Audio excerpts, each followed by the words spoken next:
नमस्कार दोस्तों, चलिए जानते हैं हरियाणा की 50 फटाफट बड़ी खबरों को सिर्फ 10 मिनट में। लेकिन उससे पहले यह वीडियो आप किस जगह से देख रहे हैं हमें कमेंट में जरूर बताएं।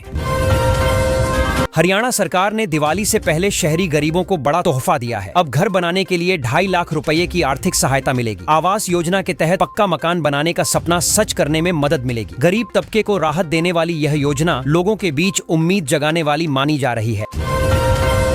गुरुग्राम ट्रैफिक पुलिस के सर्वे में चौंकाने वाला खुलासा हुआ है। दिल्ली जयपुर हाईवे पर 45 स्थानों को हादसों के लिए सबसे खतरनाक बताया गया है। यहाँ वाहनों की स्पीड और सड़क की खामियों से दुर्घटनाओं का खतरा ज्यादा है। प्रशासन ने ड्राइवरों को सावधानी बरतने की अपील की है ताकि हादसों को रोका जा सके। हरियाणा कृषि विश्वविद्यालय के वैज्ञानिकों ने सरसों की 2 नई किस्में विकसित की हैं। इन किस्मों से पैदावार बढ़ेगी और किसानों की आमदनी में सुधार होगा। नई वैरायटी समय पर पकने वाली है और रोगों के प्रति अधिक सहनशील भी बताई जा रही है। राज्य में सरसों की खेती करने वाले किसानों के लिए यह बड़ी उपलब्धि है। गुरुग्राम में वायु प्रदूषण तेजी से बढ़ रहा है। एक्यूआई स्तर इतना खराब हो चुका है कि लोगों को सांस लेने में दिक्कत महसूस होने लगी है। स्थिति चिंताजनक है, लेकिन सही स्तर की जानकारी फिलहाल उपलब्ध नहीं हो पाई है। प्रदूषण नियंत्रण के लिए स्थानीय प्रशासन और नागरिकों को मिलकर कदम उठाने की जरूरत है। फतेहाबाद, जींद और कुरुक्षेत्र जिलों में पराली जलाने के मामले सामने आए हैं। प्रशासन ने जिम्मेदार किसानों के खिलाफ केस दर्ज कर कार्रवाई शुरू कर दी है। सरकार लगातार अपील कर रही है कि पराली न जलाएं, क्योंकि इससे प्रदूषण और स्वास्थ्य पर गंभीर असर होता है। बावजूद इसके किसानों द्वारा पुराने तरीके अपनाए जा रहे हैं। हरियाणा सरकार ने लाडो लक्ष्मी योजना के तहत महिलाओं के लिए बड़ा कदम उठाया है। अब हर महीने उनके बैंक खाते में सीधे 2100 रुपए भेजे जाएंगे। इससे महिला सशक्तिकरण को बढ़ावा मिलेगा। मुख्यमंत्री ने इसे बेटियों की आर्थिक आजादी और परिवार की मजबूती से जोड़ा है। गुरुग्राम में सरकार ने एक योजना का लाभ उठाने की आखिरी तारीख 27 सितंबर तय की है। अधिकारियों ने लोगों से अपील की है कि समय रहते आवेदन कर लें, ताकि उन्हें आर्थिक सहायता और अन्य सुविधाओं का लाभ मिल सके। देर करने पर यह अवसर हाथ से निकल जाएगा।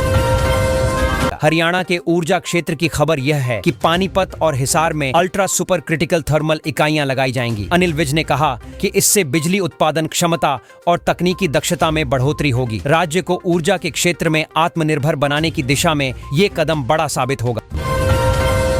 अग्रोहा धाम में इस बार का मेला खास होने वाला है।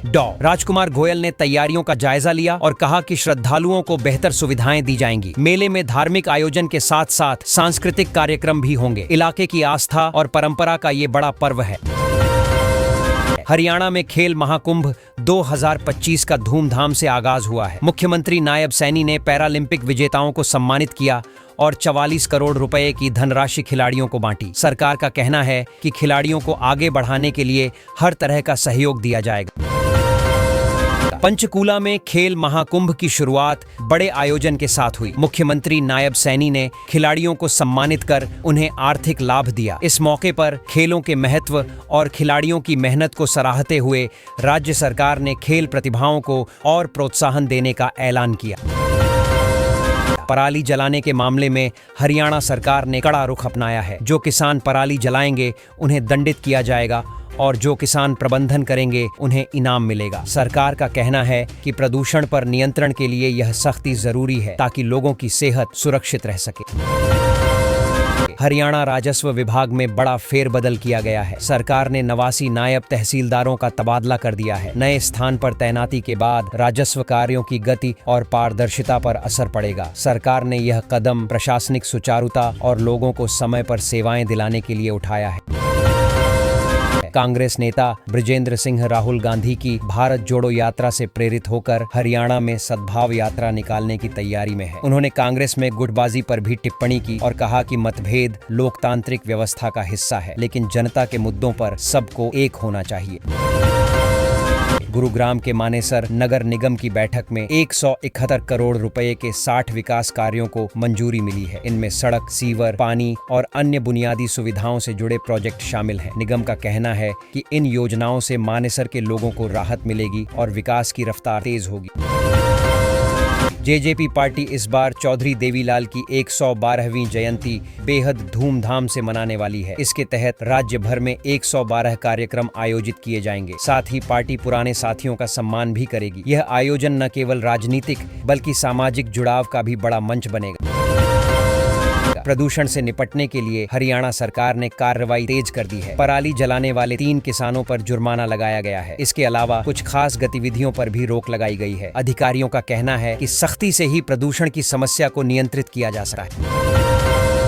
चरखी दादरी के नागरिक अस्पताल में डॉक्टर से मारपीट का मामला सामने आया है। बताया जा रहा है कि विवाद इलाज को लेकर हुआ था। घटना के बाद अस्पताल प्रबंधन और पुलिस हरकत में आ गए हैं। डॉक्टरों ने सुरक्षा की मांग की है ताकि इस तरह की घटनाएं दोबारा न हो। मुख्यमंत्री सैनी ने बड़ा ऐलान करते हुए कहा है कि हरियाणा को विश्व की खेल राजधानी बनाया जाएगा। इसके लिए सरकार खिलाड़ियों को सुविधाएं, अंतर्राष्ट्रीय स्तर की खेल संरचनाएं और प्रशिक्षण उपलब्ध कराएगी। उनका कहना है कि हरियाणा का खेलों में दबदबा पूरी दुनिया में बढ़ाना लक्ष्य है। रोहतक में इनेलो की सम्मान रैली आयोजित हो रही है। इस रैली में कांग्रेस नेता भूपेंद्र सिंह हुड्डा को खास तौर पर निशाने पर लिया जाएगा। इनेलो का कहना है कि हुड्डा सरकार के दौरान कई वादे अधूरे रह गए। रैली में कार्यकर्ता जोश दिखाकर अपने नेताओं को मजबूती देंगे। सांपला नगर पालिका के पूर्व पार्षद ने भूपेंद्र सिंह हुड्डा और दीपेंद्र हुड्डा के गुमशुदगी के पोस्टर लगाए हैं। यह पोस्टर इलाके में चर्चा का विषय बने हुए हैं। राजनीतिक खींचतान के बीच इस तरह की गतिविधि से माहौल और गर्म हो गया है। नोएडा में हरियाणा बोर्ड की 10वीं और 12वीं की परीक्षाएं शुरू हो गई हैं। परीक्षाओं को लेकर सुरक्षा और अनुशासन के सख्त इंतजाम किए गए हैं। छात्र छात्राओं के लिए समय से परीक्षा केंद्र पहुंचने और नियमों का पालन करने के निर्देश जारी किए गए हैं। सोनीपत के एक स्कूल में बड़ी लापरवाही सामने आई है। यहाँ एक छात्रा से क्लास में पोछा लगवाया गया। मामले की जानकारी मिलने पर हरियाणा मानवाधिकार आयोग ने एक्शन लिया है। अब प्रिंसिपल के खिलाफ कार्रवाई तय मानी जा रही है। यह घटना शिक्षा व्यवस्था पर सवाल खड़े करती है। गुरुग्राम में साइबर अपराध की घटनाएं तेजी से बढ़ रही हैं। इस साल अब तक 200 करोड़ रुपए की ठगी हो चुकी है। पुलिस के पास 26,000 से ज्यादा शिकायतें आईं और 1,600 से अधिक अपराधी पकड़े गए। लोगों को साइबर सतर्कता बरतने की सलाह दी जा रही है। गुरुग्राम में 14 लाख रुपए खर्च कर ट्रैफिक लाइट लगाई गई थी, लेकिन वह 14 दिन भी नहीं चल पाई। लोगों ने इसे सरकारी लापरवाही बताया है। अधिकारी अब इस मामले की जांच कर रहे हैं कि तकनीकी खराबी हुई या ठेकेदार की गलती। गुरुग्राम में बाजरे को काला बताने वाली टिप्पणी से किसान नाराज हो गए हैं। किसानों का कहना है कि यह उनकी मेहनत का अपमान है। उन्होंने चेतावनी दी है कि अगर ऐसी बातें की गईं तो आंदोलन भी हो सकता है। यह विवाद तेजी से तूल पकड़ रहा है। गुरुग्राम रेवाड़ी हाईवे पर पहाड़ी आरोभी के कारण मार्ग को खोलने में दिक्कत आ रही है। लोगों को ट्रैफिक जाम और असुविधा का सामना करना पड़ रहा है। प्रशासन समाधान की कोशिश कर रहा है, लेकिन फिलहाल राहगीरों की परेशानी बनी हुई। गुरुग्राम में धार्मिक आयोजनों की भी धूम रही। कहीं नारद मोह की लीला हुई तो कहीं सीता स्वयंवर का मंचन। लोगों ने धार्मिक और सांस्कृतिक रंगों का भरपूर आनंद लिया। यह आयोजन समाज में आस्था और सांस्कृतिक मूल्यों को मजबूत करने वाले साबित हो रहे हैं। हरियाणा सरकार ने खरीफ दलहनों और तिलहनों की रिकॉर्ड खरीद की तैयारी कर ली है। मंडियों में किसानों की पैदावार की अच्छी कीमत देने का वादा किया गया है। अधिकारियों का कहना है कि इस बार किसानों को उचित समर्थन मूल्य और समय पर भुगतान सुनिश्चित किया जाएगा। फरीदाबाद में हरियाणा विद्यालय शिक्षा बोर्ड ने नया नियम लागू कर दिया है। अब सभी छात्रों के लिए अपार आईडी अनिवार्य कर दी गई है। इसका मकसद पारदर्शिता और डेटा प्रबंधन को मजबूत करना है। छात्रों और अभिभावकों को नए बदलाव को अपनाने की सलाह दी गई है। गया में शंकराचार्य स्वामी अविमुक्तेश्वरानंद ने सनातनी राजनीति का शंखनाद किया है। उन्होंने घोषणा की कि गौ भक्त बिहार विधानसभा चुनाव लड़ेंगे। यह बयान राजनीतिक हलकों में चर्चा का विषय बना हुआ है। समर्थक इसे हिंदुत्व और गौ रक्षा के एजेंडे से जोड़कर देख रहे हैं। हरियाणा में खरीफ फसलों की खरीद सोमवार से शुरू होगी। सरकार ने व्यवस्था संभालने के लिए आईएएस अधिकारियों को फील्ड में तैनात करने का आदेश दिया है। किसानों को उनकी उपज का उचित दाम सुनिश्चित करने की कोशिश की जा रही है। प्रशासन चाहता है कि मंडियों में किसी तरह की अव्यवस्था न हो। हरियाणा में अब खिलाड़ी भी खाकी वर्दी पहन पाएंगे। पुलिस भर्ती में खिलाड़ियों को विशेष मौका देने का फैसला हुआ है। नायब सरकार ने इसको मंजूरी दे दी है। यानी अब खेलों में अच्छा प्रदर्शन करने वाले युवा सीधे पुलिस में नौकरी पा सकेंगे। ये कदम खिलाड़ियों को प्रेरित करेगा। हरियाणा में अगर किसान धान के अवशेष जलाएंगे तो उन्हें कड़ी सजा मिलेगी। सरकार ने साफ किया है कि ऐसे किसानों को ब्लैकलिस्ट किया जाएगा और 2 साल तक उनकी फसल की बिक्री पर रोक लग जाएगी। यह कदम प्रदूषण रोकने और पर्यावरण बचाने के लिए उठाया गया। हरियाणा में 1 अक्टूबर से बाजरे की सरकारी खरीद शुरू होगी। इसके लिए कई जगहों पर खरीद केंद्र बनाए गए हैं। किसानों को कहा गया है कि वे अपनी फसल लेकर वहां आएं। सरकार ने यह व्यवस्था इसलिए की है ताकि किसानों को न्यूनतम समर्थन मूल्य मिल सके और परेशानी न उठानी पड़े। हरियाणा सरकार ने राइस मिलर्स को लेकर बड़ा फैसला लिया है। अब मिलर्स के लिए नए नियम लागू किए जाएंगे। इसका मकसद धान की समय पर मिलिंग और किसानों को भुगतान में पारदर्शिता लाना है। सरकार चाहती है कि धान खरीफ सीजन में कोई गड़बड़ी न हो और सब प्रक्रिया सही ढंग से चले। झज्जर में आर्यन मान का संघर्ष रंग लाया। पहले छात्र राजनीति में सक्रिय थे और अब उन्होंने मुख्य राजनीति में कदम बढ़ाने का फैसला किया है। उनका कहना है कि युवाओं की समस्याओं को हल करने के लिए बड़ी राजनीति में उतरना जरूरी है। लोग उन्हें लेकर उत्साहित नजर आ रहे हैं। लाडो लक्ष्मी योजना को सरकार एक बड़े उत्सव की तरह पेश करने जा रही है। तीसरे नवरात्र के मौके पर मुख्यमंत्री इसे लॉन्च करेंगे। सरकार चाहती है कि यह योजना महिलाओं और बेटियों को मजबूत बनाए। कार्यक्रम को खास बनाने के लिए अलग से ऐप भी लॉन्च होगा।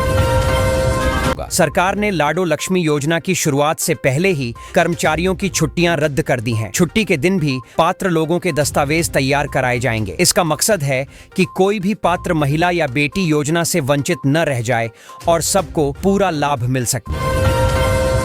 हरियाणा कृषि मेले में किसानों को बड़ी राहत मिली जब सरकार ने फसल क्षति मुआवजे की घोषणा की। प्राकृतिक आपदाओं से प्रभावित किसानों को अब सीधा आर्थिक लाभ मिलेगा। किसान संगठन भी इसे सकारात्मक कदम मान रहे हैं क्योंकि लंबे समय से किसान इसकी मांग कर रहे थे। हिसार में रामपाल ने देशद्रोह के मामले में जमानत याचिका दाखिल कर दी है। अदालत में यह मामला सुनवाई के लिए गया है। रामपाल लंबे समय से कानूनी झंझट में फंसे हुए हैं। उनके समर्थक भी इस पर नजर रखे हुए हैं क्योंकि यह फैसला भविष्य में बड़ा असर डाल सकता है।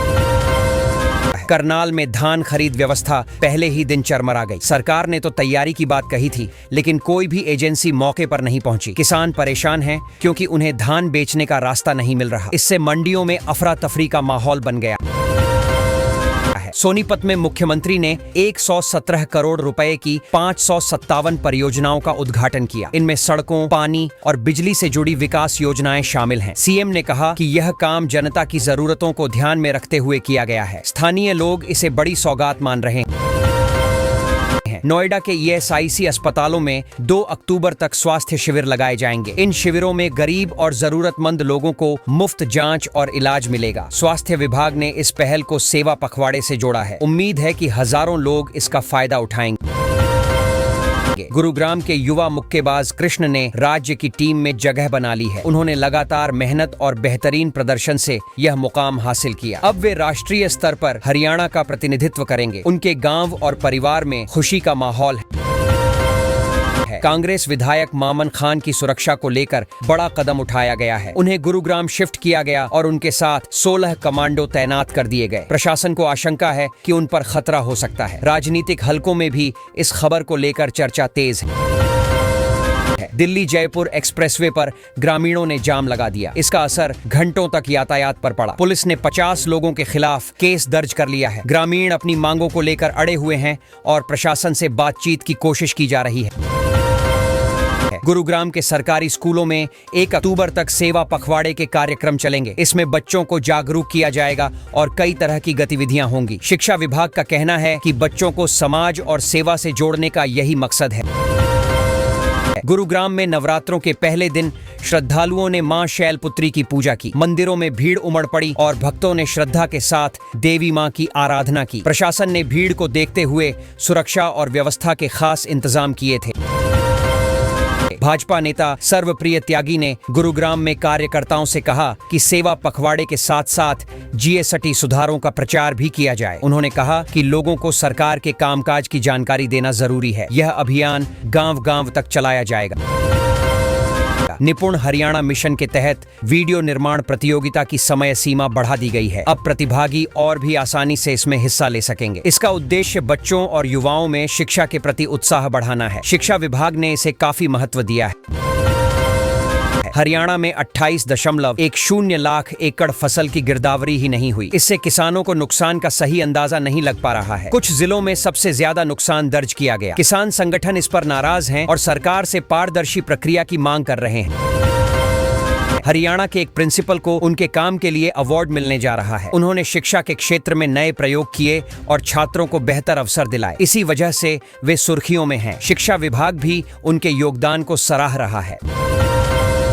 हरियाणा सरकार ने दिवाली से पहले शहरी गरीबों को बड़ा तोहफा दिया है। अब घर बनाने के लिए 2.5 लाख रुपए की आर्थिक सहायता मिलेगी। आवास योजना के तहत पक्का मकान बनाने का सपना सच करने में मदद मिलेगी। गरीब तबके को राहत देने वाली यह योजना लोगों के बीच उम्मीद जगाने वाली मानी जा रही है।